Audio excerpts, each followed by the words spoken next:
everyone. Yes, my name is Alex Magaña, and I'm running for the DPS board at-large seat. And I'm running because our kids deserve better than the status quo. They deserve to be heard, and they deserve to be seen. For the past 25 years, I've had the honor of working in Denver Public Schools as a teacher, as assistant principal, and a principal. And I also have two wonderful kids that went through DPS schools.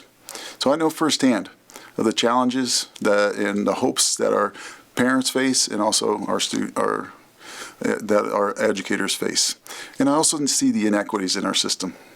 As a principal, I was able to turn the school around and create something unique and special, where we focused on academic achievement, and we were one of the highest performing schools in the district and recognized it nationally. And that's what I'm going to bring to the board.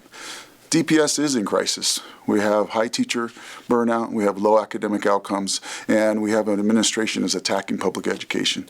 All the more reason that is why I'm running, because I believe strongly that our kids deserve safe, welcoming environments, that our teachers should be compensated and given opportunities to grow, that our schools need more funding, and our families have a voice. For the past 25 years, I've been able to bring people together and show great success, and that's what I'm going to be bringing to the board. I fought for my kids as a parent, and I fought as an educator, and I will fight as a board member. Thank you. What are the top needs of the school district? How are Denver Public Schools doing educating kids across the city? What is going well and what is not going well? DPS needs to do a better job of ensuring all of our kids grow.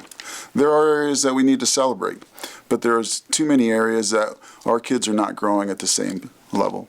60% of our students are black and brown students that look like me, yet they're 1/3 lower academically and even in growth than other groups of students. All the more reason that when we're looking at academics, we need to ensure that all of our kids are growing. And we can do this. The other areas that we need to focus on is ensuring that we have safe, welcoming environments in all of our schools, and our kids feel comfortable coming to school and knowing that they're going to be safe and then they're going to be heard. And the other part that we need to focus on is we need to ensure that we're taking care of our educators and developing a teacher pipeline where teachers are coming into the schools, and we're partnering with universities so we have additional teachers available, for our students. This next question was submitted by a DPS student. In light of the recent Evergreen school shootings, how will you protect students from acts of gun violence? What measures or plans will you put in place? As an educator for the past 25 years, as a principal has led schools, has been the site incident commander when incidents have happened, I can definitely understand of what systems and things need to be reviewed and looked at the school level. First, we need to ensure that the buildings are safe, that things are up to par, that from cameras to CSOs, and also have strong partnerships with the city of Denver and our police departments, so that way we can react quickly. The other part is we need to educate our students, because they're the first ones to see things before it even happens. So what resources are we providing them so that they feel comfortable to speak up, and educate our families and our teachers to ensure that they know what needs to happen in case anything happens in the school.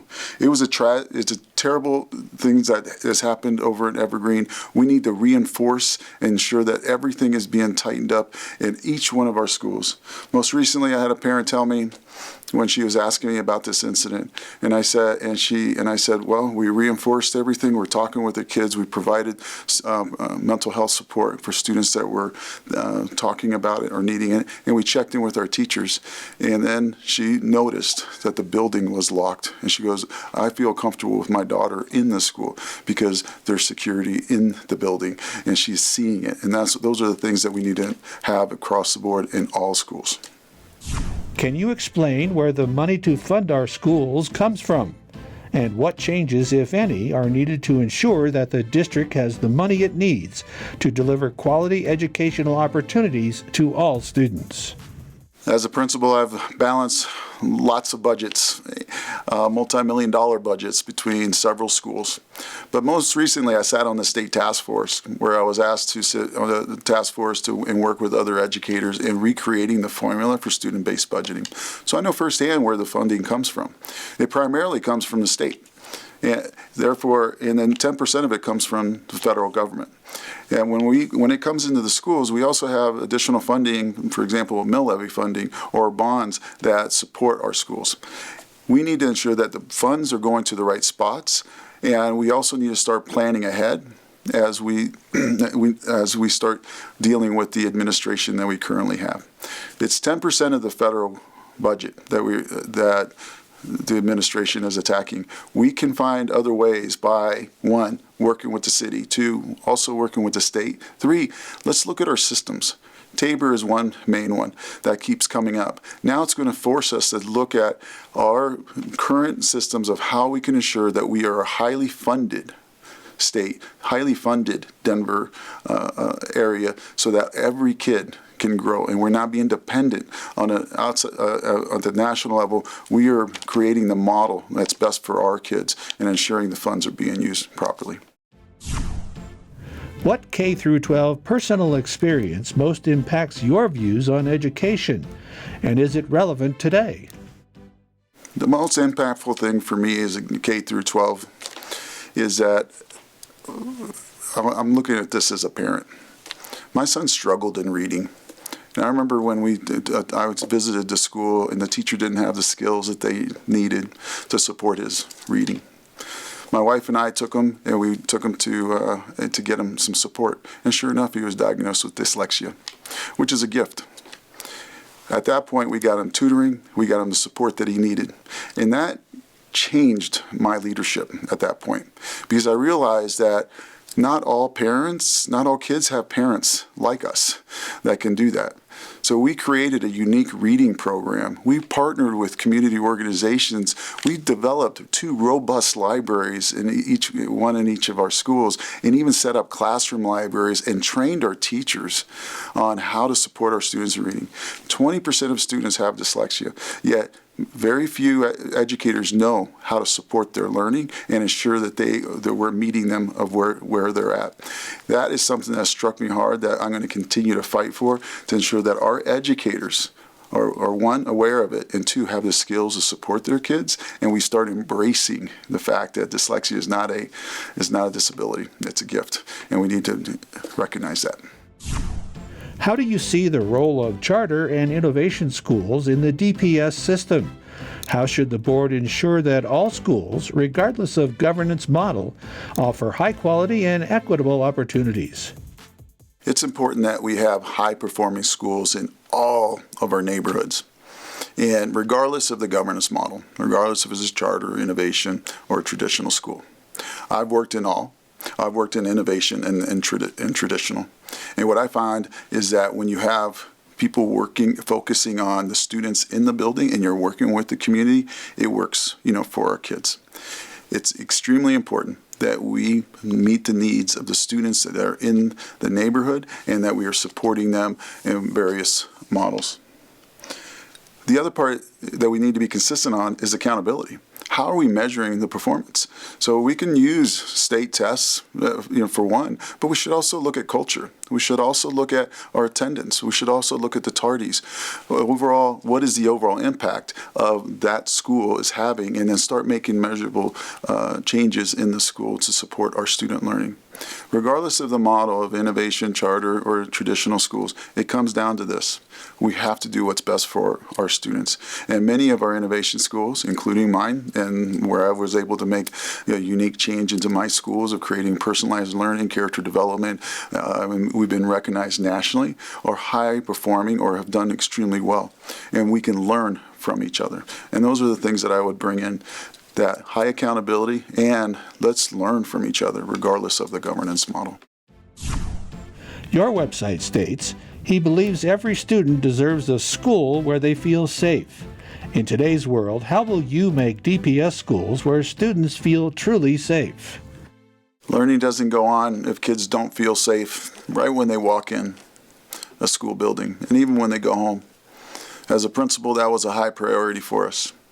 I would meet with the students all the time and create celebrations, and we'd educate our students on the importance of speaking up when they're seeing issues going on in the school, or even a concern that they might have for one of their friends. Those are the things that we start at the school level of educating our students and giving them the resources. I'm a proponent of the program called Safe to Tell, where families can actually call, or students can call the Safe to Tell and make a report. The other part is the infrastructure. We need to look at the infrastructure in all of our buildings and ensure that's 100%. Just thank goodness we had the bond that most recently, and funding went into the schools. It's starting to show up in our schools, but that was last year or 2 years ago. We need to constantly be reviewing our safety systems to ensure that every building is secure and kids feel comfortable. The other part is the emotional piece. Do students have opportunities to speak with counselors or speak with teachers, or have the advisory lessons where they can talk with each other and support one another? And finally, working with our families. It starts there. Social media, most issues come in from social media. The one thing to do is educate our families of the impact it can have if we're not monitoring it, so that we're working together as a group to support our student safety.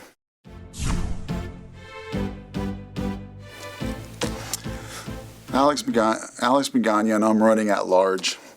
I'm running at large because as an educator for the past 25 years, I've been highly successful in supporting our students and our families and communities. And I believe, and I appreciate that we're recognizing some data points of our graduation rates and that we're currently green. But we need to push beyond that, because we have too many students that are falling through the cracks. All the more reason that's what I'm bringing into the board. We will ensure that all kids are growing. All kids are meeting that status level that they deserve, and that all students have a career path after they graduate from high school.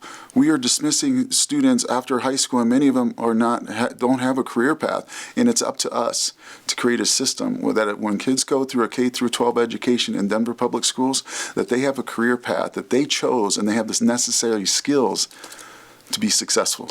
And that's what I'm going to bring into the board. I believe strongly that we need safe, welcoming environments in all, that every child succeeds academically and emotionally, but they're challenged at their level, and that they're future ready, and that we are working with our families and our voices. As a school educator I have brought people together, and we do that by we create trust by supporting our educators, producing results, collaborating, and working together, because that's what true models work for in supporting our kids.